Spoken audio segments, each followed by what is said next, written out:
La foi brisée. Il existe des décisions qui laissent des cicatrices si profondes qu'aucune prière ne peut les effacer. La mienne fut de chasser ma propre mère de ma maison, comme si elle était une étrangère. Je m'appelle Roberto Mene, j'ai 52 ans, et je suis pasteur évangélique dans un petit village de San Miguel de Allende, au cœur de l'État de Guanajuato, au Mexique. Pendant 25 ans, j'ai prêché avec le feu du zèle dans la voix, dénonçant l'idolâtrie, les images, les saints, tout ce qui détournait selon moi l'homme de la pure parole de Dieu. Ma congrégation m'admirait. Presque 100 familles me suivaient chaque dimanche, convaincues que ma voix portait la vérité. Et moi aussi, je le croyais.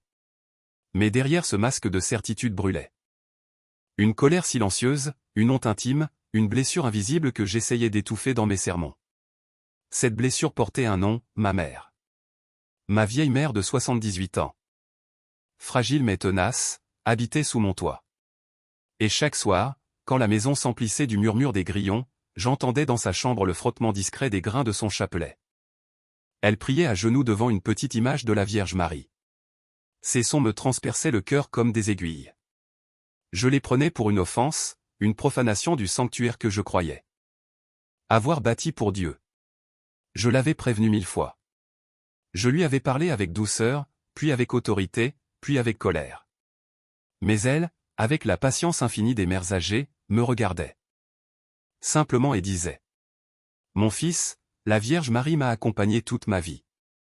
Je ne peux pas l'abandonner maintenant. » Ces mots, prononcés avec une sérénité désarmante, allumaient en moi une rage que je ne comprenais pas.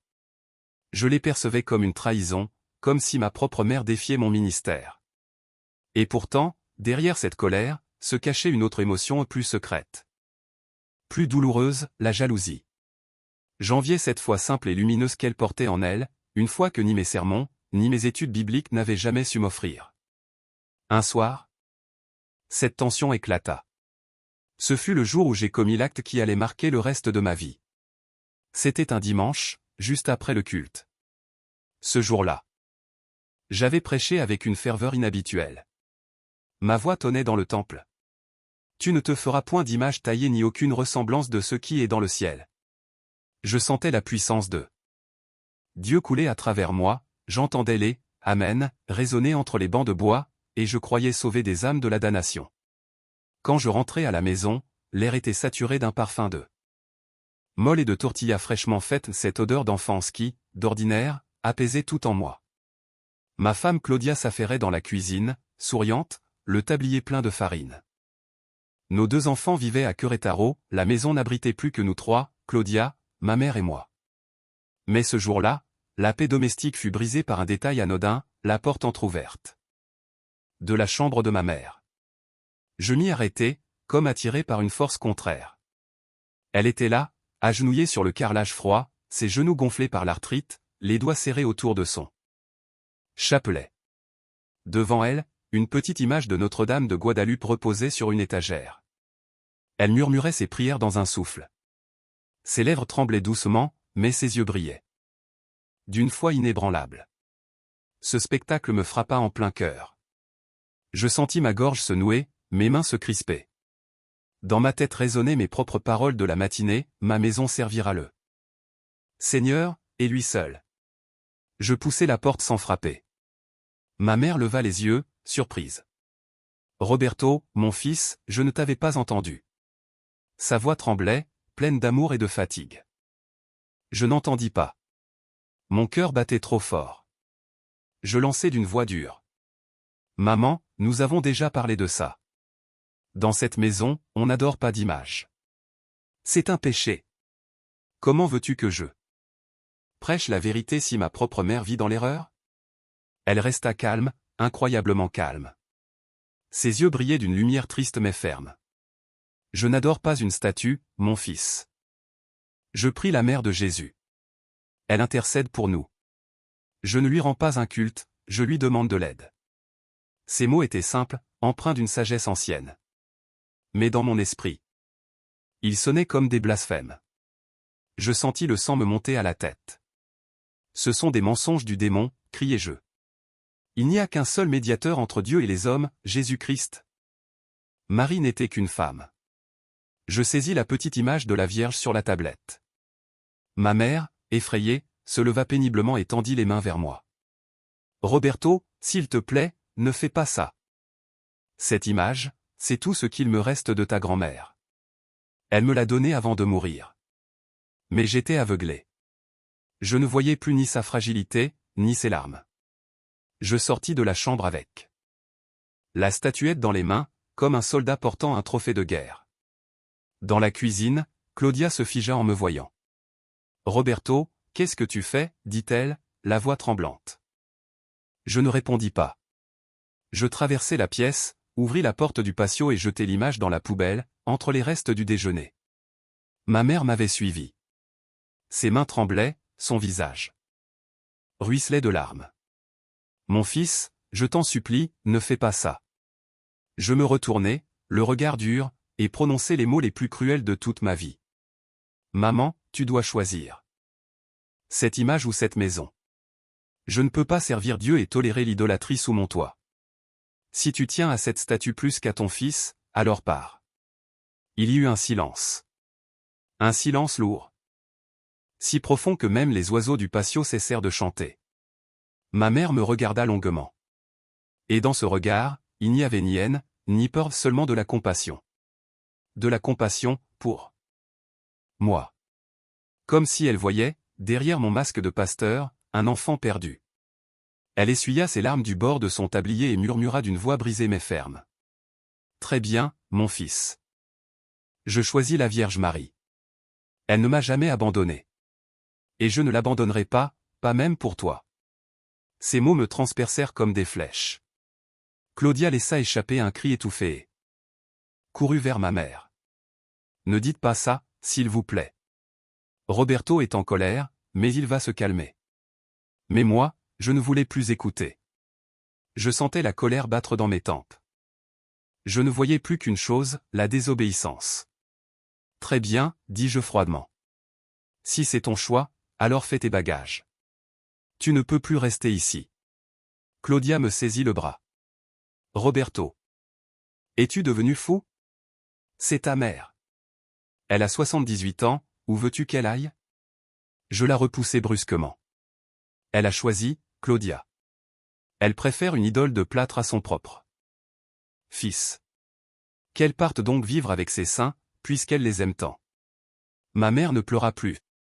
Elle se redressa avec une lenteur douloureuse, le dos courbé mais le regard digne.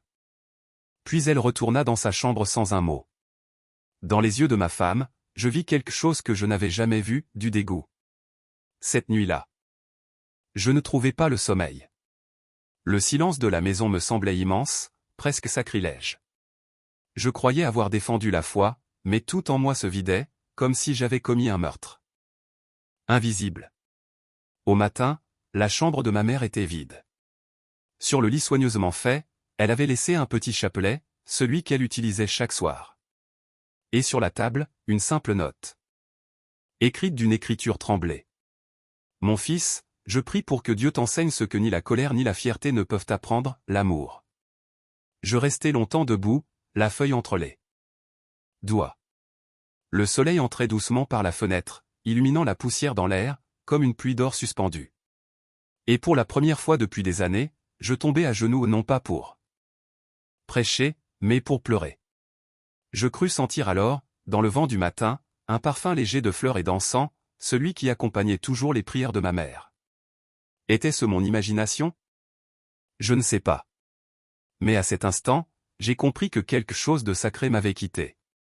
Et qu'il me faudrait toute une vie pour espérer le retrouver. Il y a des décisions qui marquent à jamais. Une vie, et celle que je pris ce jour-là fit trembler jusqu'aux fondations de mon âme. Que Dieu te pardonne, Roberto, parce que moi, je ne sais pas si je le pourrai, murmura Claudia avant de tourner les talons pour aider ma mère à faire sa valise. Je restai seul dans la cour, le souffle court, les poings serrés. Ce n'était pas le remords qui me faisait trembler, mais une colère que je croyais juste, sainte, inspirée d'en haut. Dans ma tête déformée par l'orgueil spirituel, j'étais un guerrier de Dieu. J'étais Josué détruisant les idoles, Élie défiant les prophètes de Baal. Je me croyais pur, inflexible, investi d'une mission sacrée. Quelle erreur tragique. 1 heure plus tard, ma mère sortit de sa chambre, tenant à la main une petite valise de toile usée. Elle portait sa robe bleue du dimanche et son rebozo brun qu'elle gardait pour les jours de prière. À ses côtés, Claudia pleurait en silence, me suppliant du regard d'arrêter cette folie. Mais je croisais les bras et demeurais figé, prisonnier de mon propre fanatisme. Ma mère s'approcha. Ses mains tremblaient lorsqu'elles saisirent la mienne. Mon premier réflexe fut de la retirer. Mais quelque chose m'en empêcha. Ses doigts étaient froids, si fragiles, et pourtant ils tenaient encore la force de l'amour maternel. « Mon fils, dit-elle d'une voix claire malgré les larmes qui coulaient sur ses joues ridées, je te pardonne. Et je vais demander à la Vierge Marie d'éclairer ton cœur, de chasser l'obscurité qui t'envahit. Tu ne luttes pas contre moi, Roberto. Mais contre quelque chose que tu ne comprends pas encore. Elle intercédera pour toi. Tu verras. » Elle embrassa ma main, et je sentis l'humidité de ses larmes sur ma peau. Puis, sans un mot de plus, elle se tourna vers la porte. « Maman! Où allez-vous » cria Claudia, désespérée. Ma mère esquissa un sourire triste. « Chez ta sœur Lupita. Sa maison m'a toujours été ouverte. » Lupita, ma cadette, habitait à l'autre bout du village, dans une modeste demeure qu'elle partageait avec son mari et leurs 3 enfants. Elle aussi était catholique. J'ouvris la porte et laissai ma mère partir. Je la regardais s'éloigner sur le chemin de terre, courbée sous le poids de ses années, et du rejet de son propre fils. Sa silhouette s'effaça lentement dans la lumière de l'après-midi. Et certains voisins, témoins de la scène, chuchotèrent entre eux. J'entendis leurs murmures sans les écouter. Puis je fermai la porte avec fracas et m'enfermai dans mon bureau. Claudia ne me parla pas du reste de la journée. Ce soir-là, durant un dîner que nous ne touchâmes pas, elle rompit enfin le silence.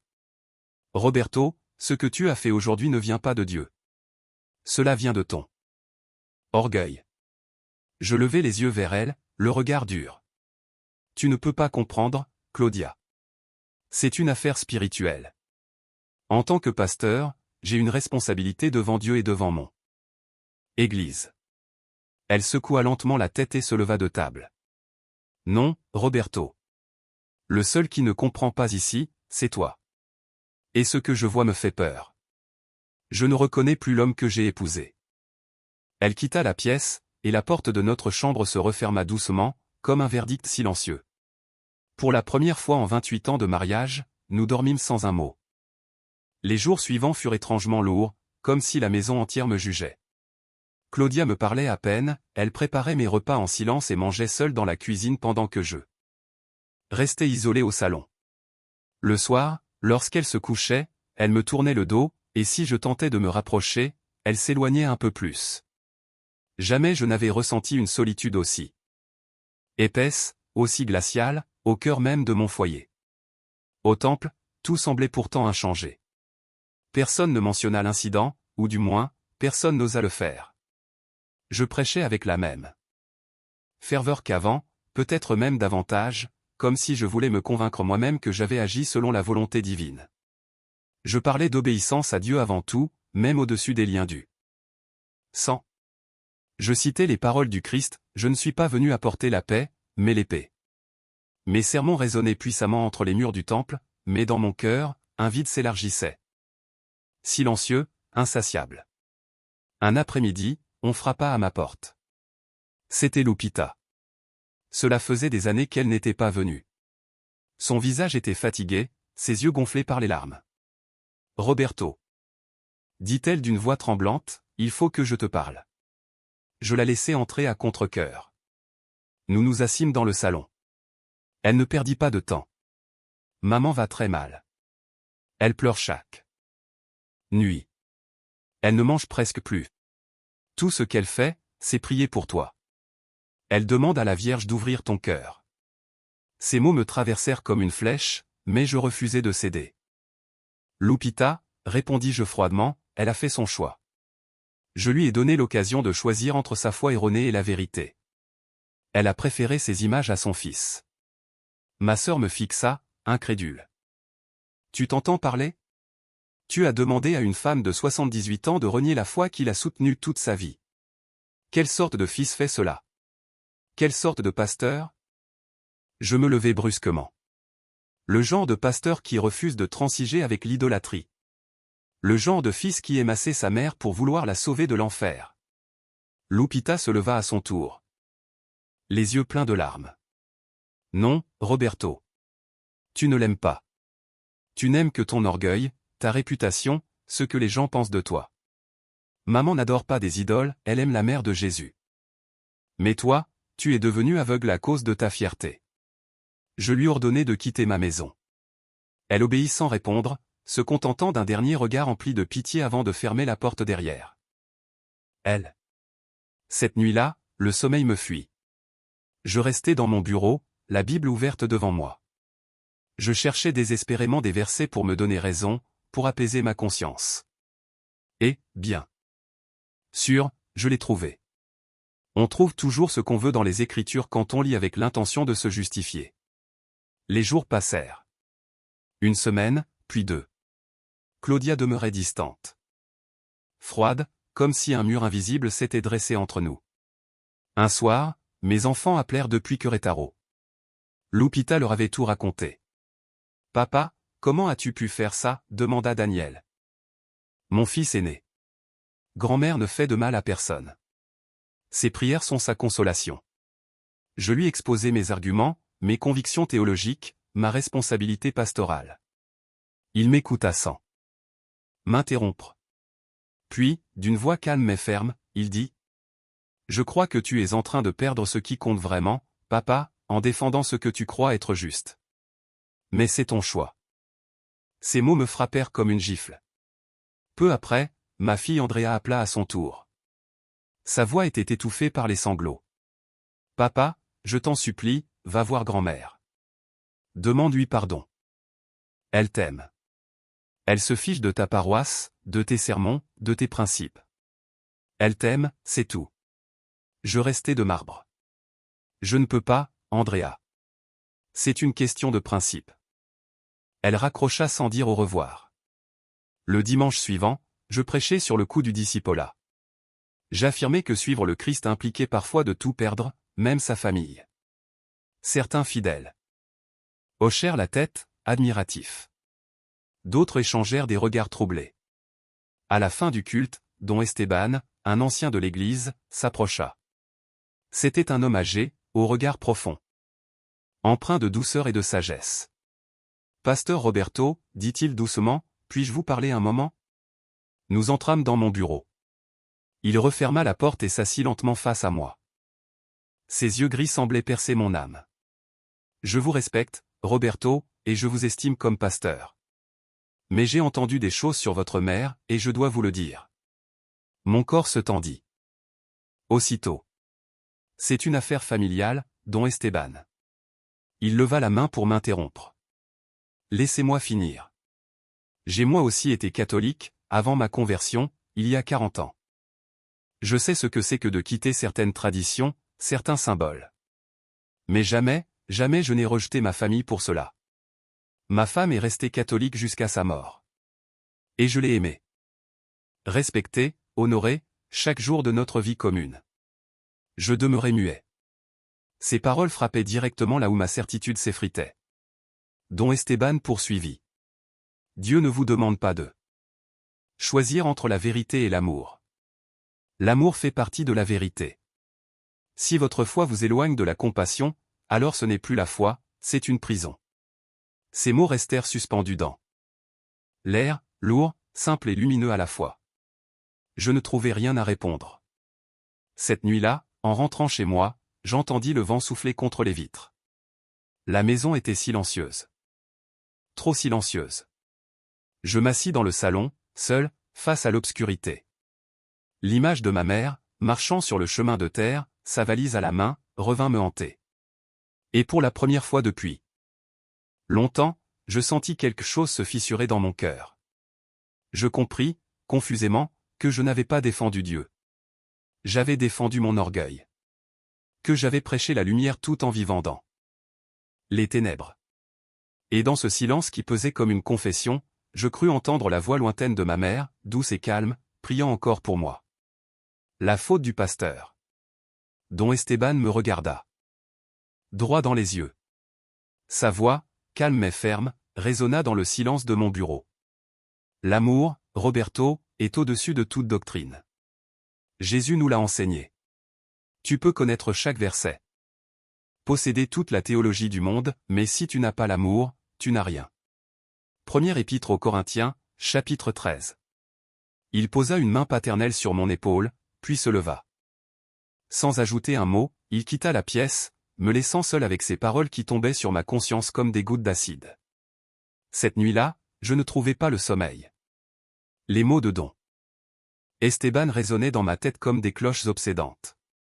À 3 heures du matin, incapable de rester couché, je me levai et errai dans la maison plongée dans l'obscurité. Mes pas me menèrent, sans que je l'aie décidé, jusqu'à la chambre qui avait été celle de ma mère. J'ouvris la porte, allumai la lumière. La pièce était vide, mais l'air y gardait encore son empreinte, ce parfum de lavande et d'herbes séchées qui l'enveloppait toujours. Je m'assis sur le lit où elle avait dormi 3 années durant, depuis la mort de mon père. Mon regard se posa sur l'étagère où reposait jadis la petite statue de la Vierge. À cet endroit, le bois portait une tache plus claire, protégée du temps et de la poussière. Je caressai doucement cette trace. Un frisson me traversa. Quelque chose se brisa en moi, mais pas encore assez pour fissurer la muraille de mon orgueil. Je regagnai ma chambre. Claudia, ma femme, était éveillée, les yeux fixés au plafond. « Toi non plus. Tu ne dors pas » murmura-t-elle sans tourner la tête. Je me glissai à côté d'elle. « Claudia, tu crois que j'ai mal agi ?» Un long silence s'installa. Puis elle se tourna vers moi, dans l'obscurité. Ses yeux brillaient d'une lueur douloureuse. « Roberto, penses-tu vraiment que Dieu approuve ce que tu as fait ? Crois-tu que Jésus aurait chassé sa propre mère de chez lui parce qu'elle priait ?» Ces mots étaient simples, mais ils me frappèrent plus fort que n'importe quel sermon. « C'est différent, balbutiai-je. »« Non, ce n'est pas différent, » répondit-elle doucement. « Tu dis toujours que Jésus est notre modèle en tout. Et que fit-il, sur la croix ? Il confia sa mère aux soins de Jean. Même dans son agonie, il pensa à elle. Toi, tu l'as jetée dehors pour une image de plâtre qui, pour elle, représentait l'amour et la consolation. Je restai muet. Claudia se retourna de nouveau, et nous ne parlâmes plus. Mais ses paroles s'ajoutèrent à celles de Don Esteban, formant un chœur qui me poursuivit toute la nuit. Je tentai de prier, demandant à Dieu de m'accorder la paix, de me confirmer que j'avais agi selon sa volonté. Pourtant, pour la première fois depuis mes débuts de pasteur, je sentis mes prières heurter le plafond et retomber sur moi, vides et froides. Les jours suivants furent encore plus pénibles. Au temple, certaines familles commencèrent à manquer au culte. Un soir, à la fin de la réunion du mercredi, Doña Carmen, une fidèle de longue date, s'approcha de moi. « Pasteur Roberto, avec tout le respect que je vous dois, mon mari et moi avons décidé de fréquenter une autre congrégation. » Je reçus ces paroles comme un coup à l'estomac. « Ai-je fait quelque chose qui vous a offensé, ma sœur ?» Elle baissa la tête. « Non, pasteur. Vous prêchez bien. Mais, nous avons entendu ce qui est arrivé avec votre mère. Nous ne pouvons suivre un homme de Dieu qui traite ainsi celle qui lui a donné la vie. Nous sommes désolés. » Elle partit avant que je trouve quoi répondre. Dans les 2 semaines suivantes, 5 autres familles s'en allèrent. Certains m'en informèrent, d'autres disparurent simplement. La nouvelle s'était répandue dans tout le village. Comme une traînée d'eau sur la terre sèche. Au marché, les regards se tournaient vers moi, j'entendais les chuchotements derrière mon dos. C'est lui, le pasteur qui a chassé sa vieille mère. Quel genre d'homme fait cela? Et il ose parler de Dieu. Ma réputation, que j'avais tant protégée, s'effritait jour après jour. Et je ne pouvais blâmer personne d'autre que moi-même. Un dimanche matin, alors que je préparais mon sermon, un tumulte monta de l'extérieur. J'allais voir. Sur le parvis se tenait ma sœur Lupita, et à son bras, ma mère. Mon cœur se serra. Elle paraissait plus maigre, plus fragile. Chaque pas semblait lui coûter un effort. « Que faites-vous ici ?» demandai-je d'une voix plus dure que je ne l'aurais voulu. Lupita me fixa, le menton levé. « Maman a voulu venir écouter ton culte. » Malgré tout ce que tu lui as fait, elle prie encore pour toi. Chaque jour. Ma mère leva les yeux vers moi. Son sourire, doux et triste, me transperça l'âme. Bonjour, mon fils. Puis-je entrer? Autour de nous, la foule observait en silence. Je sentis le poids de chaque regard. Entrez, dis-je enfin, en me détournant pour cacher la confusion sur mon visage. Durant tout le culte, je la vis assise au dernier banc. Elle chantait les hymnes d'une voix tremblante, fermait les yeux quand nous prions.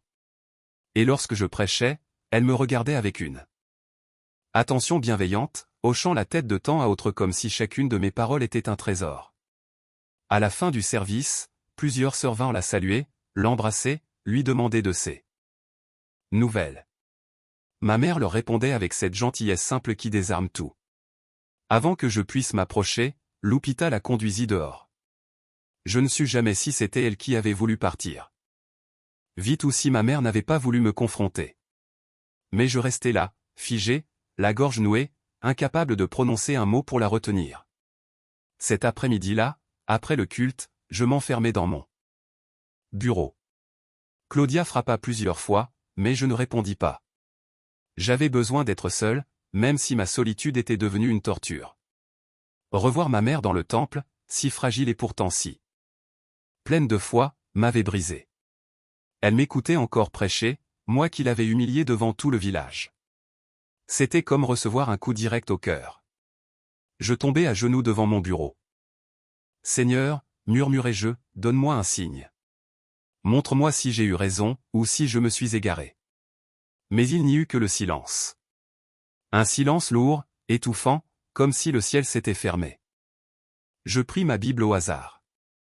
Elle s'ouvrit sur l'épître de Jacques, chapitre 2, verset 13. Car le jugement est sans miséricorde pour qui n'a pas fait miséricorde. Je refermai le livre d'un geste brusque. Je ne voulais pas lire cela. Pas maintenant. La semaine qui suivit fut la plus sombre de ma vie. Chaque nuit, des cauchemars me hantaient.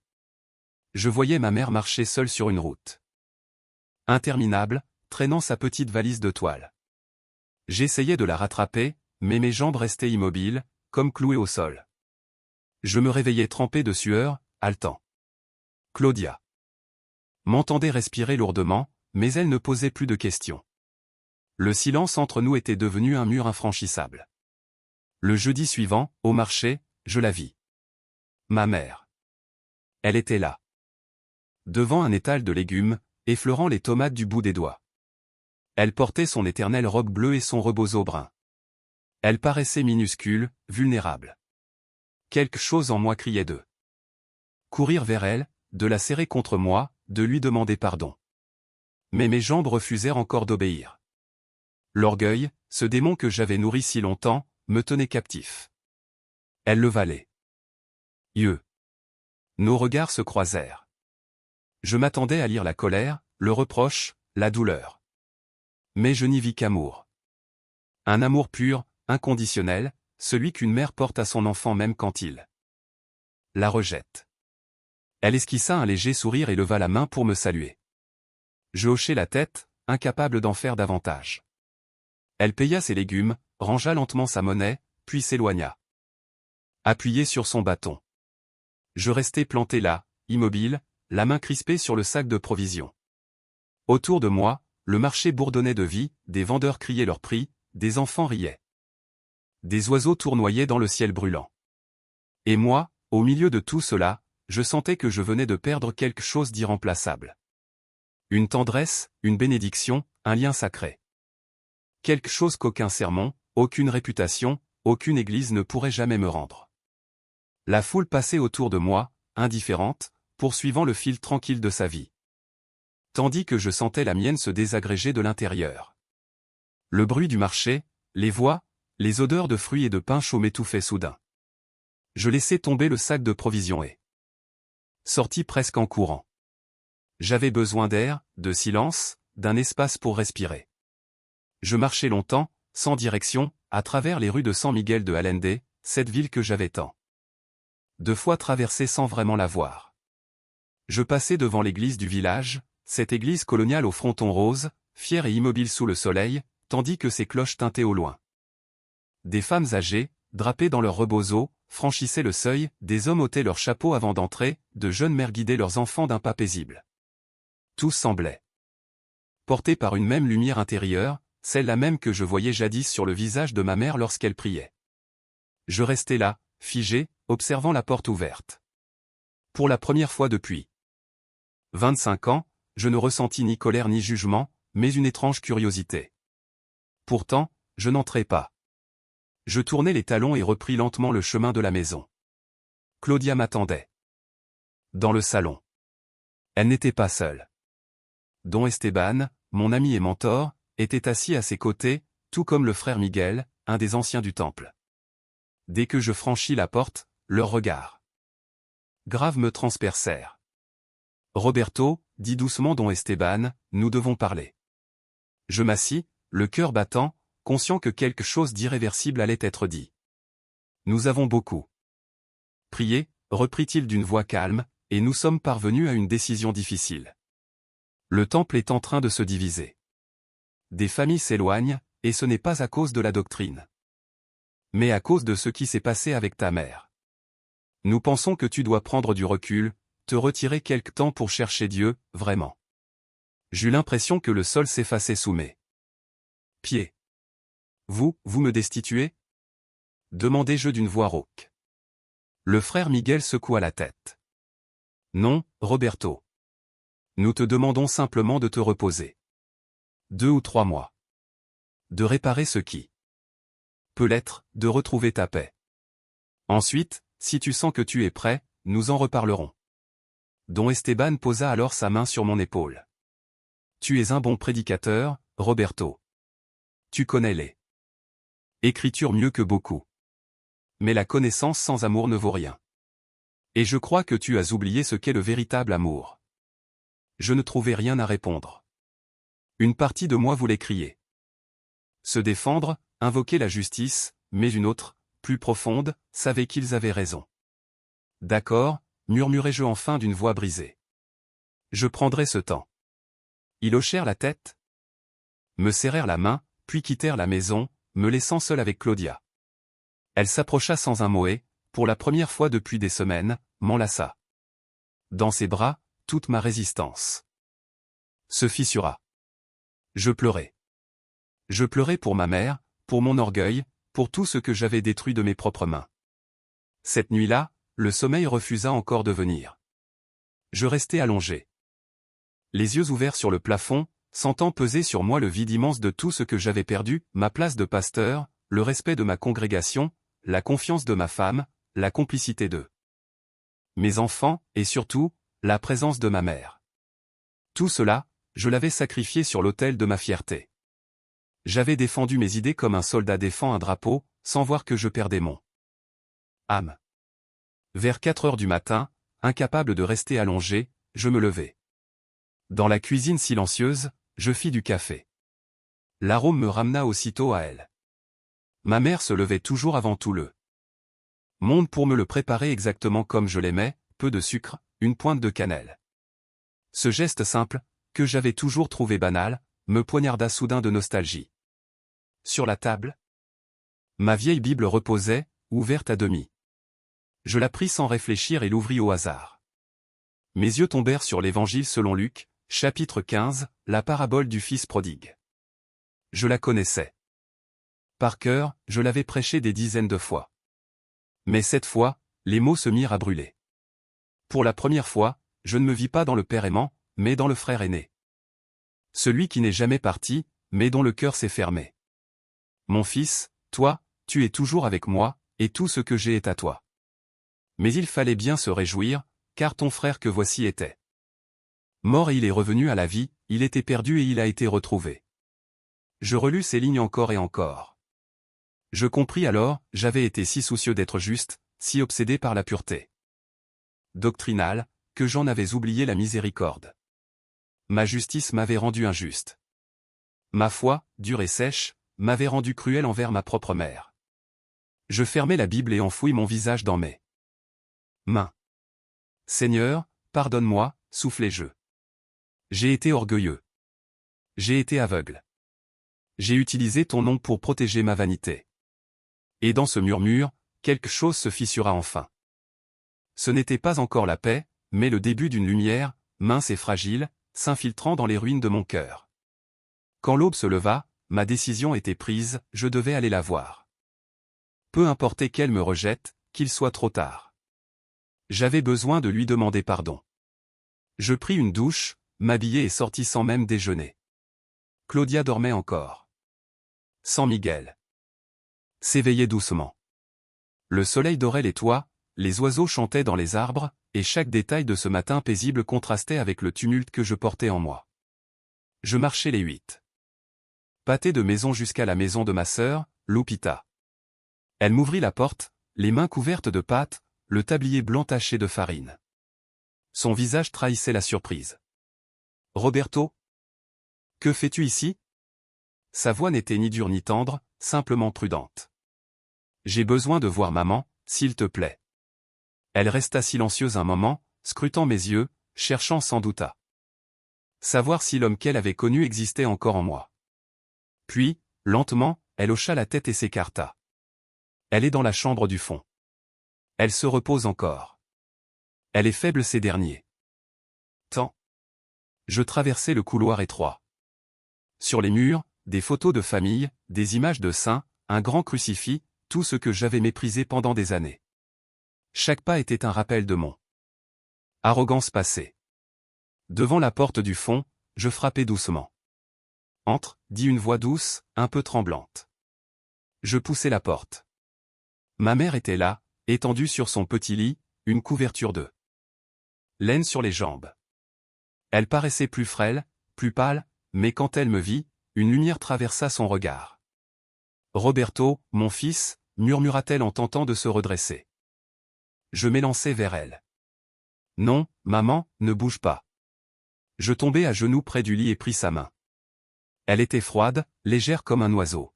« Maman, je suis venu te demander pardon. » Les mots jaillirent entre deux sanglots. « Pardonne-moi de t'avoir chassé. Pardonne-moi d'avoir choisi mon orgueil plutôt que ton amour. Pardonne-moi pour toutes les fois où je t'ai jugé, blessé. Humilié. Tu ne méritais pas cela. Toi qui m'as tout donné, toi qui as sacrifié ta vie pour moi. » Ma mère posa sa main tremblante sur ma tête, comme lorsqu'elle me berçait enfant. « Mon fils » dit-elle d'une voix faible mais pleine de tendresse, « je t'ai pardonné dès le jour où j'ai quitté ta maison. Je n'ai jamais cessé de prier pour toi. Chaque soir, je demande à la Sainte Vierge de t'éclairer, de te rendre la paix. » Ses doigts frôlaient mes cheveux, et dans ce geste, il y avait toute la douceur du monde. Les larmes me brouillaient la vue. À cet instant, je sentis la grâce me traverser, simple, silencieuse, immense. Je restai là longtemps, la tête appuyée sur ses genoux, respirant l'odeur légère de lavande qui m'avait accompagné toute mon enfance. Dans cette chambre modeste, au milieu des murs ornés de saints et de souvenirs, je compris enfin que Dieu n'habitait pas les temples que je bâtissais de pierre ou de mots, mais le cœur blessé qui apprend à aimer. Et c'est là, auprès d'elle, que commença ma véritable conversion. Je la regardais à travers le voile de mes larmes. « Maman, je me suis trompé sur tout. Sur toi, sur ta foi. J'ai cru défendre Dieu. Mais en réalité, je ne défendais que mon orgueil. » Elle esquissa un sourire fragile, et une larme glissa le long de sa joue ridée. « Tu n'avais pas complètement tort, mon fils. Ton amour pour Dieu est sincère. Mais parfois, l'amour se déguise en peur, et la peur nous pousse à faire des choses terribles. » Ces mots avaient la sagesse tranquille de ceux qui ont souffert sans jamais perdre la lumière. Ils traversèrent mes années de sermons, de certitude, d'orgueil spirituel, et atteignirent enfin mon cœur nu. « Maman, je t'en supplie, reviens à la maison. Elle n'est plus la même sans toi. Moi non plus, je ne suis plus le même. » Elle serra ma main avec une force insoupçonnée pour son âge. « Mon fils, dit-elle doucement, je reviendrai avec toi dès maintenant, mais il faut que tu comprennes quelque chose. Je ne cesserai jamais de prier la Vierge Marie. Elle a été mon refuge, ma compagne dans la douleur, mon espoir quand tout s'effondrait. Quand ton père est mort. Quand tu tombais malade, quand nous n'avions plus de quoi manger, c'est vers elle que je me suis tourné. Elle m'a donné la force d'avancer quand tout semblait perdu. Sa voix tremblait à peine. Ce n'était pas un défi, ni une provocation, c'était la vérité, dite avec l'amour désarmant d'une mère. Et en l'écoutant, quelque chose se brisa doucement en moi, ce mur de certitude et de jugement que j'avais bâti pendant 25 ans. Pour la première fois, je vis la foi de ma mère telle qu'elle était réellement, non pas une idolâtrie, mais une forme d'amour. Un amour pur. Dévoué, sans calcul, tourné vers une présence maternelle qu'elle sentait auprès d'elle depuis toujours. Et je compris enfin que cet amour-là ne la séparait pas de Dieu et il la rapprochait de lui. Je pris une profonde inspiration. Maman, je ne te demanderai plus jamais de changer. C'est moi qui avais tort. Tu peux prier qui tu veux, garder toutes les images que tu désires. Je veux seulement que tu reviennes à la maison. Tu me manques. J'ai besoin de toi. Un large sourire illumina son visage, et ses larmes se mirent à couler librement. Alors je rentre avec toi. Mon fils. Aujourd'hui même, si tu veux. Nous restâmes ensemble toute la matinée. Lupita nous servit du café et du pain dulce. Cela faisait des années que nous n'avions pas parlé avec autant de tendresse. Elle me raconta combien maman avait souffert ces dernières semaines, ses nuits blanches, ses repas refusés, ses prières silencieuses. Mais elle n'a jamais dit un seul mot contre toi. Roberto, me confia Lupita. Pas une seule fois. Elle répétait seulement que tu étais perdu, et que Dieu t'éclairerait. Elle ne t'a jamais cessé d'aimer. Ces mots me transpercèrent. Comment pouvait-on aimer ainsi, sans condition, sans rancune? Moi, le pasteur, celui qui prêchait sur l'amour divin chaque dimanche, j'avais été incapable d'aimer ma propre mère comme elle m'aimait. Dans sa foi simple, dans sa dévotion silencieuse à la Vierge Marie, elle m'avait offert une leçon de spiritualité plus profonde que tous mes livres de théologie réunis. L'après-midi, je l'aidais à préparer ses affaires. Elle n'avait que peu de choses, quelques vêtements, des photos anciennes, et un petit paquet enveloppé dans un tissu de coton. Qu'y a-t-il là-dedans, maman? Elle défit le nœud avec précaution.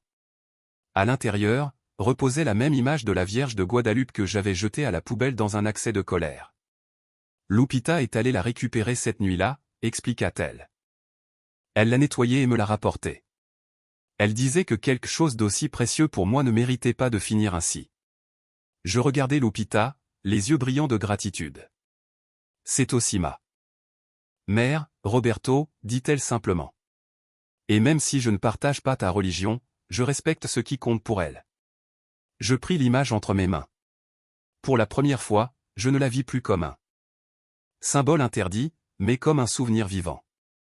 Ce n'était pas une idole, c'était une source de réconfort. Un lien tangible entre la foi et la tendresse, entre la douleur et l'espérance. Un signe d'amour maternel, céleste et terrestre à la fois. Nous rentrâmes tous trois à la maison. Je portais la valise de maman, tandis que Lupita la soutenait doucement par le bras. Quand nous arrivâmes, Claudia nous attendait sur le seuil. Dès qu'elle aperçut ma mère, elle courut vers elle et la serra dans ses bras en sanglotant. « Vous voilà enfin, Sugrita. La maison n'était plus la même sans vous. » Elles restèrent enlacées longtemps. Moi, je les regardais, le cœur rempli d'une étrange combinaison de honte et de joie. J'aidai ma mère à regagner sa chambre. Elle y remit soigneusement la Vierge à sa place, sur l'étagère où elle avait toujours été. Je la regardai faire, sans rien dire. Puis elle se retourna, hésitante. « Est-ce que cela te va? Mon fils ?» Je m'approchai, redressai légèrement le cadre et murmurai. « C'est parfait, maman. C'est ta chambre. Tu peux y avoir tout ce que tu veux. » Ses yeux se remplirent de larmes. Elle m'enlaça avec une force qui me fit vaciller. Ce soir-là, nous soupâmes tous ensemble, comme une véritable famille. Maman mangea peu, mais son sourire ne la quitta pas. Claudia lui prépara son infusion préférée, et nous restâmes à table jusque tard dans la nuit, à parler, à rire, à évoquer les souvenirs du passé. Pour la première fois depuis des semaines, je ressentis la paix dans ma maison.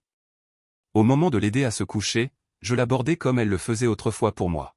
« Maman, dis-je doucement, il y a quelque chose que je veux que tu saches. Je crois encore en ce que je crois. Je reste évangélique, et sans doute ne prierai-je jamais la Vierge Marie.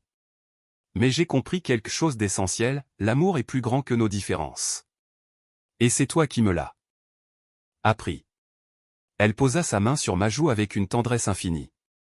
Mon fils, Dieu ne nous jugera pas sur la dénomination à laquelle nous appartenions, ni sur les prières que nous avons récitées. Il nous jugera sur la manière dont nous avons aimé. Et ce soir, tu as montré plus d'amour que dans toutes tes années de prédication. Je suis fier de toi. Ces paroles me touchèrent jusqu'à l'âme. Je l'embrassai sur le front, éteignis la lampe, et sortis de la chambre sur la pointe des pieds. Quand je rejoignis Claudia, elle me prit la main dans le noir. Tu as fait ce qu'il fallait, Roberto. Oui, répondis-je après un silence. Je regrette seulement de ne pas l'avoir compris plus tôt. Elle serra ma main, et nous restâmes ainsi, immobiles, jusqu'à ce que le sommeil nous emporte. Les jours suivants, la maison reprit vie. Cette chaleur particulière, ce souffle discret de tendresse que seule ma mère savait répandre, revint peu à peu. Elle se levait à l'aube, comme avant. Et préparait son café à la cannelle.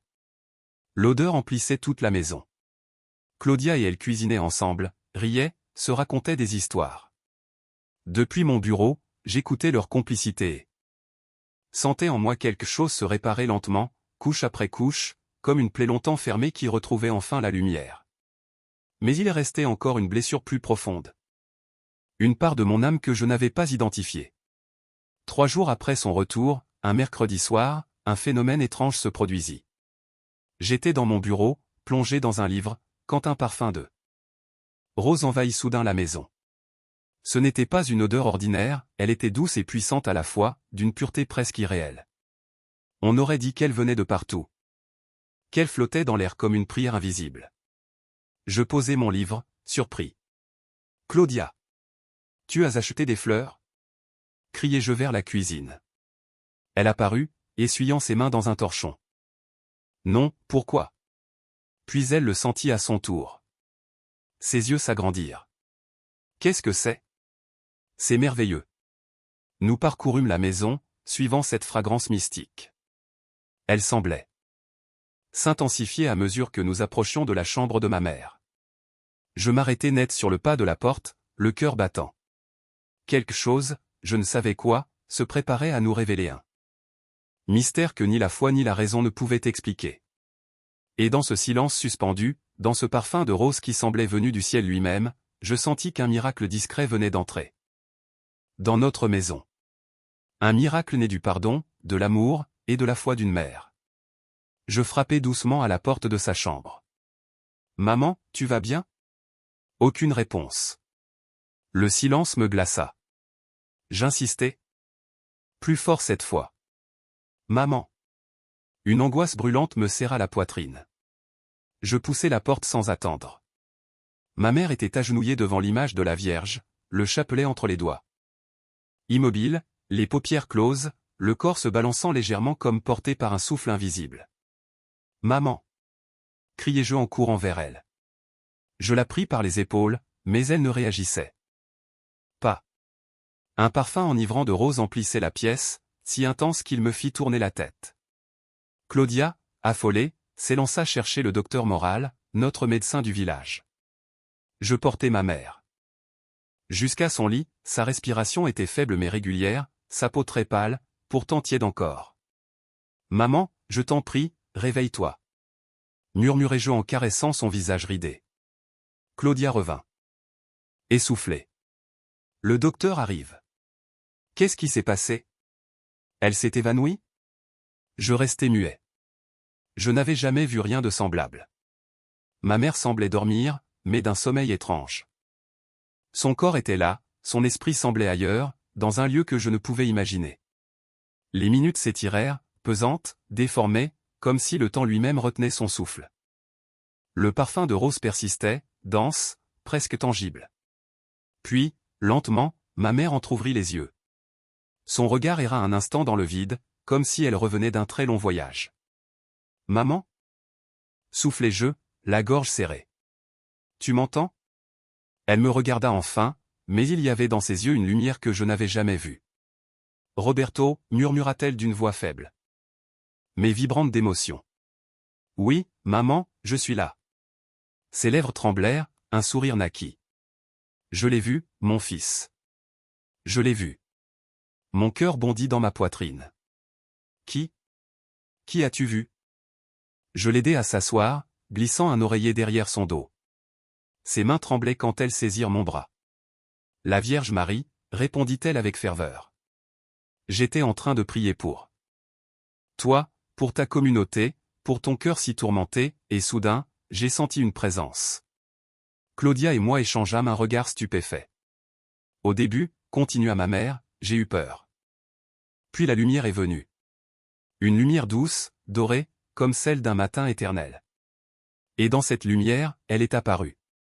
Sa voix tremblait. Les larmes coulaient sur ses joues ridées. Mais son visage rayonnait d'une paix bouleversante. Elle portait un manteau bleu constellé d'étoiles, comme dans l'image de Guadalupe. Elle m'a regardé avec une tendresse si profonde que j'ai cru que mon cœur allait éclater. J'étais partagé entre le choc et l'incrédulité. Ma raison criait, hallucination. Ma foi blessée murmurait, miracle. Je ne savais plus que croire. Pourtant, ce parfum de rose, si réel, emplissait toujours la pièce. Ce n'était pas une illusion, Claudia le sentait aussi. Et dans les yeux de ma mère, il y avait quelque chose d'indéniable. Une vérité que nul esprit rationnel ne pouvait nier. Claudia osa enfin parler, d'une voix tremblante. « Et, que t'a-t-elle dit, madame ?» Ma mère ferma les yeux, comme pour mieux écouter encore les mots gravés dans son âme. Elle m'a dit, « Ma fille, ta foi a sauvé ton fils. J'ai entendu chacune de tes prières. Roberto trouvera son chemin, mais ce ne sera pas celui qu'il imagine. Dis-lui que l'amour est la seule langue que Dieu comprend, et que toutes les paroles prêchées sans amour ne sont que bruit vide. » Un silence sacré emplit la pièce. Ma mère ouvrit à nouveau les yeux. Et me regarda droit dans les miens. Puis elle m'a confié autre chose, reprit-elle d'une voix douce. Quelque chose pour toi seul, mon fils. Je me penchai, le cœur battant. Mon esprit rationnel voulait résister, mais une autre part de moi, plus ancienne, plus profonde, voulait croire.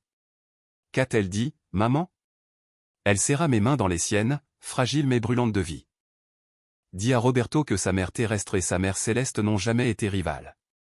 Les deux ne désirent qu'une chose, son bonheur.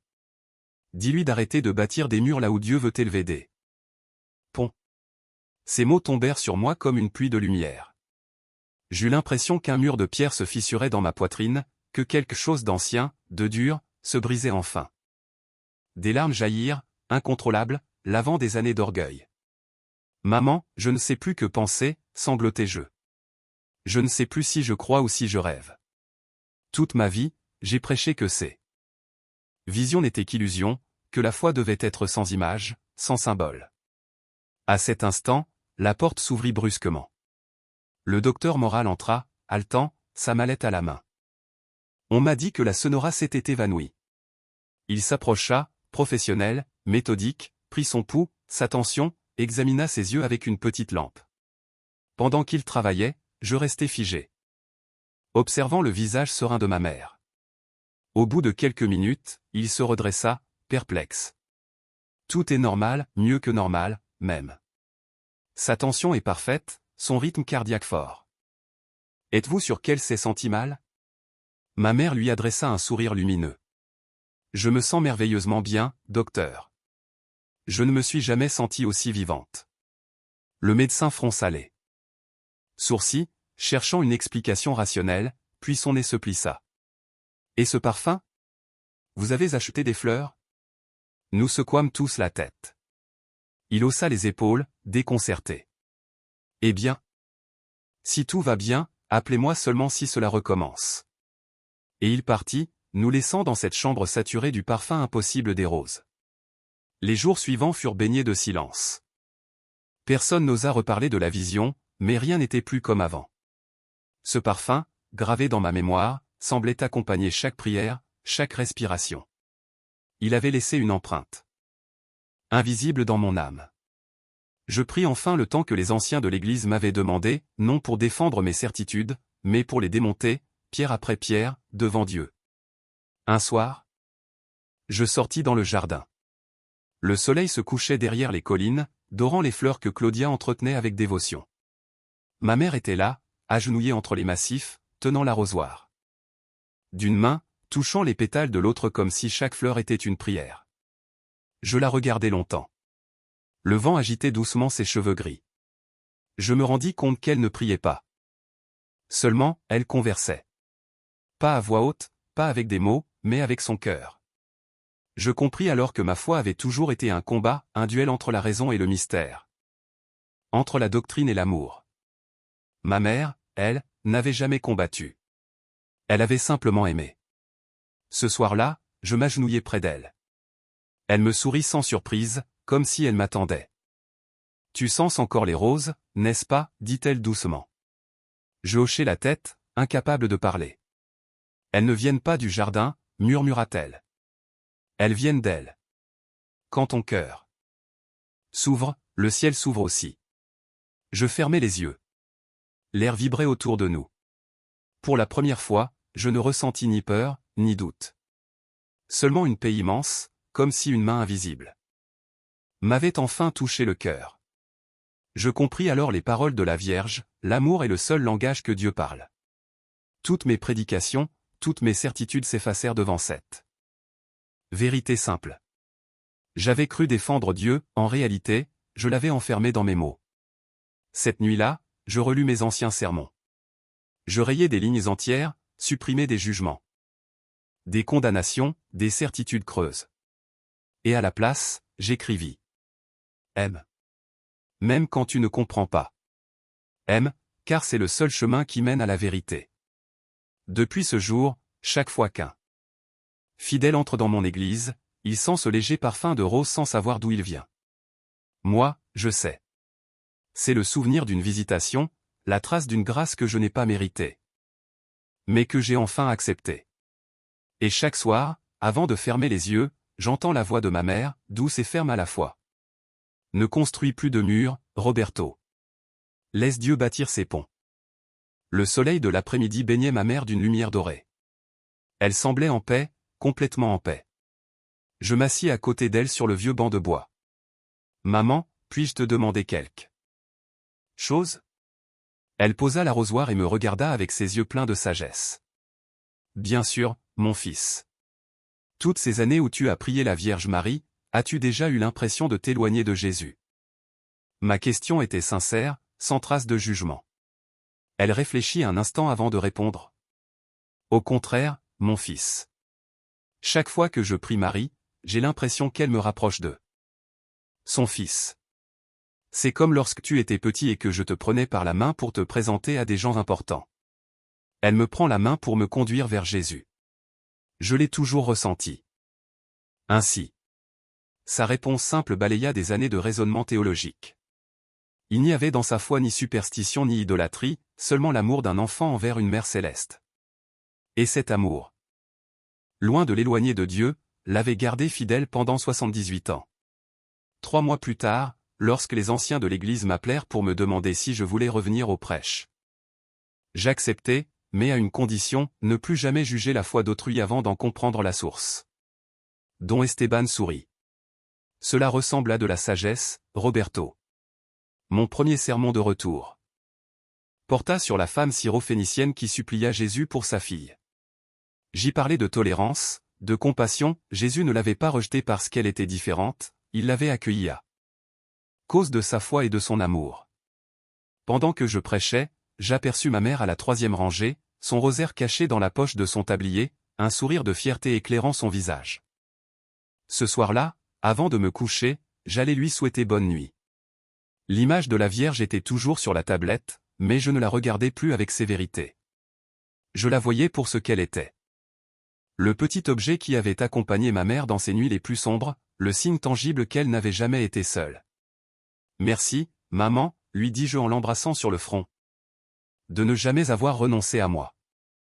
De m'avoir aimé même quand je ne savais plus t'aimer. Elle serra ma main. Mon fils, une mère ne renonce jamais à son enfant. Jamais. Et je crois que c'est elle qui me l'a appris, dit-elle en désignant doucement la Vierge. Pour la première fois, je ne discutais pas. Je souris, j'éteignis la lumière, et la laissai dormir en paix. Car j'avais enfin compris que Dieu est plus grand que toutes nos différences, et que l'amour véritable n'a pas besoin d'avoir raison, il a seulement besoin d'exister.